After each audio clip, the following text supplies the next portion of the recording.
जिवंतपणी पाहिलेला स्वर्ग म्हणजेच कोकण. येथील निसर्ग आपल्याला खूप काही देऊन जातो. त्यातीलच एक जिवंत उदाहरण म्हणजेच राजवाडी ब्राह्मणवाडी येथे उगम पावलेले हे गरम पाण्याचे कुंड. येथील दाट वनराई, बेभान निसर्ग, मुक्तपणे वाहणारे ओढे आणि निसर्गाच्या सानिध्यात केलेली भटकंती म्हणजे आयुष्यातील एक प्रकारची श्रीमंतीच. नमस्कार मंडळी, तुम्हा सर्वांचं आणखीन एका आपल्या नवीन व्हिडिओमध्ये मनापासून स्वागत करतो. तर मंडळी, आजचा व्हिडिओ आहे ना, आज आपण चाललो आहे एक कोकणातील एक चांगली जागा एक्सप्लोर करण्यासाठी. ते म्हणजे असणार आहे गरम पाण्याचा कुंड. तर आता आपण आहे ते म्हणजे मुंबई गोवा हायवेवरती. तुम्ही बघू शकता आपल्या बाजूलाच आहे हायवे.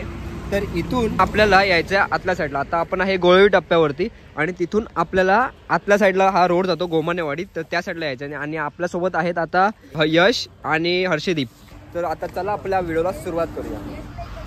तर तुम्ही बघू शकता, हे बघा, हे आहे राजवाडी ब्राह्मणवाडीचा गरम पाण्याचा कुंड.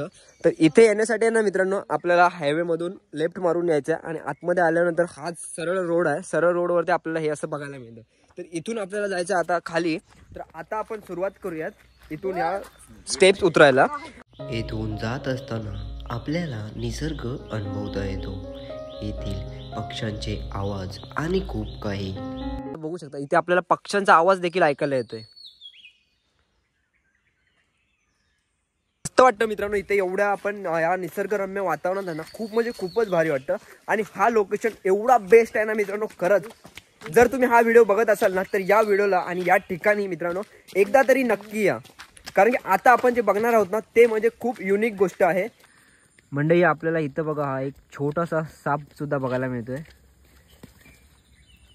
बघितलात ना, तर हा नजारा एवढा ब्युटिफुल वाटतोय ना. तर आता बघा, आपण आलो वरतून आणि हा सगळ्या इथं आपल्याला पायऱ्या बघायला मिळतात. एकदम व्यवस्थित असा वाट केलेली आपल्यासाठी. आणि इथून तुम्ही नजारा बघू शकता, किती सुंदर येतं. इथं नारळीची झाडं प्लस हे बघा, आणि हे किती मोठा झाड बघा मित्रांनो, वादळी वाऱ्यामुळे पडलेला. हा बघा, तुम्ही बघू शकता केवढा मोठा झाड होता. आणि आता आपण जाऊयात गरम पाण्याचं कुंड. तुम्हाला आता हे घरासारखं दिसतंय ना, हे शेड केलेलं कौलाचं, हेच मित्रांनो आहे गरम पाण्याचं कुंड. एवढं सुंदर नजारा देते ना मित्रांनो, खरंच खूप म्हणजे खूपच भारी आहे. हे बघा मित्रांनो, एकदम जबरदस्त असा हा गरम पाण्याचा कुंड. तुम्ही बघू शकता आता आपण आहे ते म्हणजे गरम पाण्याच्या कुंडावरती. आणि इथला परिसर बघितलात ना, तर एकदम स्वच्छ आणि सुंदर आहे. तर इथं पाण्याच्या मित्रांनो एवढा वाफा मारतायत, तुम्ही बघताच आपल्या व्हिडिओमध्ये तुम्हाला दिसतच असेल.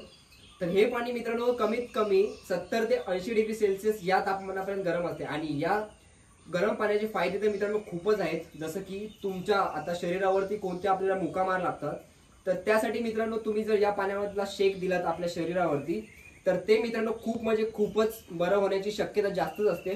कारण की या पाण्याचा जो शेक मिळतो ना आपल्या शरीराला, तो भारी असते. आणि आता आपण बघितलं ना बाहेरचा परिसर, तुम्हाला आहे ना बाहेरचा एकदम नेट लोकेशन कसं आहे ते. तर चला आता ते बघूया. आता आपण ज्या ठिकाणी उभे आहे हे फक्त गरम पाण्याचा कुंड आहे. आणि मेन म्हणजे आंघोळ करण्यासाठी आहे ना, तिकडे 2 केलेले आहेत. एक स्त्रियांसाठी आहे आणि एक पुरुषांसाठी आहे. तर तिकडे जाण्याचा पाण्याचा मार्ग मित्रांनो तुम्हाला त्या साईडला दिसत असेल. मी माझ्या बोट केले ना त्या साईडला आहे. आणि तुम्ही या साईडला बघितलं ना, इकडे सुद्धा गरम पाण्याचे झरे तुम्हाला बघायला मिळतील. आता आपण बाहेर आलो, बाहेरचा व्ह्यू बघा. इकडे सगळीकडेच गरम पाण्याचे नजारे आपल्याला पाहायला मिळतात. ते बघा, त्या साईडला सुद्धा गरम पाणी दिसतंय. आणि इथे देखील गरम पाणी आहे, हे बघा. आणि इथे कसला तरी काम चालू आहे, जे की या मंदिराच्याच भोवतालचं असावं असं मला वाटतंय. कारण की मला त्याच्याबद्दल काय खात्रीशीर माहिती नाही माझ्याकडे. तर आता आपण जाऊयात मंदिराकडे. चला आता मंदिराकडे बघूयात. आणि राज्य शासनाकडून मित्रांनो या जागेसाठी निधी प्राप्त झालाय, त्यामुळे हे शासनातर्फे इथे हे काम चालू झालं आहे. तर आता आपण येऊयात आपल्या मंदिराकडे. मंदिराची रचना सुद्धा एकदम सुपर आणि जबरदस्तच आहे. तर तुम्हाला मी डिटेलमध्ये दाखवतो सगळं. तुम्ही जर आपल्या चॅनलवरती जर नवीन असाल आणि आपला व्हिडिओ हा पहिल्यांदाच बघत असाल, तर आपल्या चॅनलला सबस्क्राईब करून ठेवा. कारण की आपण आहे ना कोकणातले सगळे असे हिडन जेम किंवा कोकणातले खूप सारे असे व्हिडिओज आपण घेऊन येतो आपल्या चॅनलवरती. तर आपल्या चॅनलला लाईक आणि सबस्क्राईब करून ठेवा. तर आता आपण बघूयात मंदिराची रचना. असं बोललं जातं की हे मंदिर सुद्धा आहे ना 5 पांडवांच्या काळी बनलेलं आहे. तुम्ही बघू शकता तिकडे हा मोठा स्तंभ आपल्याला बघायला मिळतो आणि मंदिराच्या बाहेरचा परिसर बघा, हे बघा खूपच सुंदर. आणि आता आपण करणार आहोत मंदिरामध्ये एंट्री. या मंदिराची मित्रांनो रचना बघितलीत ना आपण, तर खूप म्हणजे खूप एकदम आताचे इंजिनियर सुद्धा मित्रांनो करू शकत नाहीत असं याचं नक्षीकाम मित्रांनो बघायला मिळतं. तर तुम्ही आपल्याला कमेंट सेक्शनमध्ये नक्की सांगा की हा व्हिडिओ तुम्हाला कसा वाटला, आणि व्हिडिओ आवडला असेल तर व्हिडिओला लाईक करा आणि सबस्क्राईब सुद्धा करा. तर आता आपण मंदिरामध्ये जाऊयात आणि तिथले आतली रचना बघूयात मंदिराची. तो चला.